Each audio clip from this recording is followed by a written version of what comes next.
Hello everyone, I'm Dr. Rachna Arora and I'm a psychologist.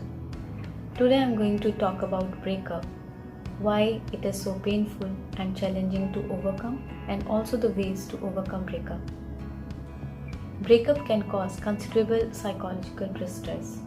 It is undoubtedly one of the most emotional and stressful experiences that one can have. Brain research suggests that getting over breakup or moving on can be very difficult to do, at least in the first few months. Our brain treats extreme emotional pain as if it were physical pain. Romantic love can be like a drug, and it triggers the release of feel-good chemicals in your brain, causes feelings of euphoria and addiction. So when a relationship comes to an end, the amount of those powerful neurotransmitters drastically drops, causing your brain to respond the same way it would in a withdrawal from drug addiction. So it's natural to feel hurt after you lose one of the most important person in your life, and it takes time for wounds to heal. While breakups are tough and potentially painful, there are healthy ways to recover, cope, and move on. Heartbreak can be overcome when we take responsibility for the emotional wounds that we carry inside.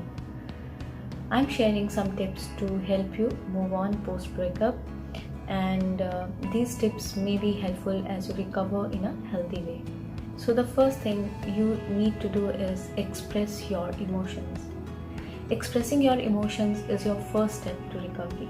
The pain from a breakup isn't fun, but it's important to allow yourself to feel all the emotions that come along with a breakup in order to process it and ultimately grow from it. Breakups bring up numerous deep emotions and feelings that can include rejection, pain, loneliness, betrayal, fear, embarrassment, sadness, and so on. Almost everyone experiences the 5 stages of nasty breakup. And these 5 stages are denial, anger, bargaining, depression, and acceptance. And these are the natural ways for your heart to heal. So you need to give yourself plenty of time to grieve, to really get over this.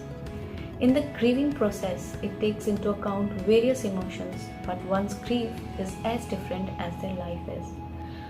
Therefore, it is possible for people to sometimes go through 5 stages in a different way. The grieving process can go through its ups and downs, and you could experience sadness one moment and anger the next. Some people might even experience relief or shock or even acceptance, especially immediately after the breakup occurs. Grief is a process, and it does not have a definite timeline. Patience is the key for getting over a breakup. When processing a breakup, a few things you can do to get in touch with your emotions. Talk through the breakup with friends and family.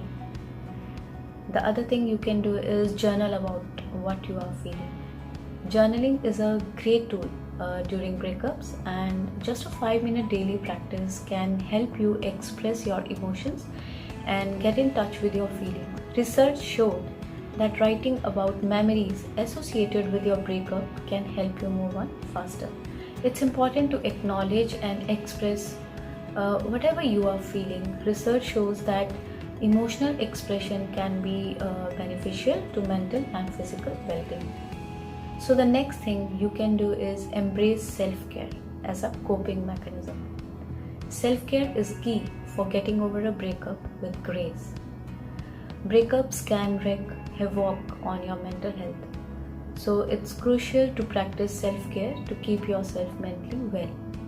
You will want to focus on self-care that is both emotional and practical.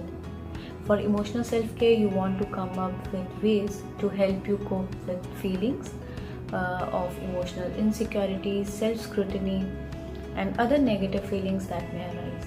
Some of the things to practice emotional self-care include deep breathing, meditation, setting emotional boundaries, practicing gratitude, and practicing self-compassion, and also expressing yourself.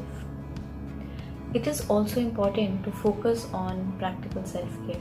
So make sure that you are tending to your most basic needs, such as eating all your meals, getting adequate sleep, bathing regularly, showing up for work, avoiding social isolation, and the most important, exercising regularly. Exercise releases endorphins, which can interrupt the dopamine addiction cycle and get your mind off your ex. It can also offset the reduction in serotonin and lessen the intensity of situational depression. So the next thing is reclaim yourself. Take time to remember who you are outside of your relationship. Think about the parts of yourself you may have ignored and nurture them. Set aside time every day for doing something that feels positive, whether it's a meeting up with a close friend or watching a show that makes you laugh.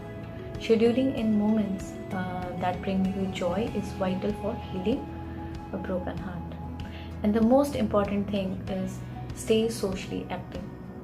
You can also take care of your mental health during a breakup by making sure you stay socially and physically active.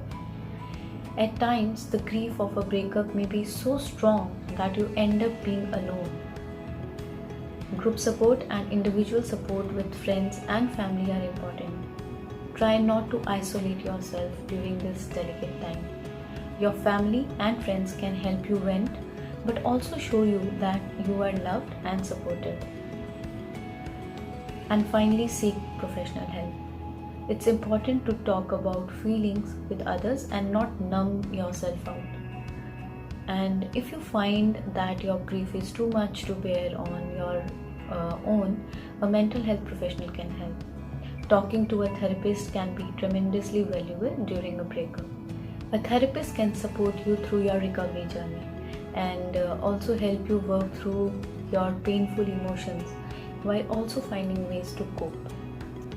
And please remember that breaking up with someone you love is never easy. So it's important to be patient as you proceed with the healing process. You won't get over breakup overnight. Wounds take time to heal, and the emotional pain from a breakup is no different. So take care of yourself and be kind to yourself. With time, you will feeling much better, and that is for sure. So I'm concluding my video with this beautiful quote. Your wound is probably not your fault, but your healing is your responsibility. Thanks for listening, and I hope you find this video informative and helpful. Stay happy and stay healthy.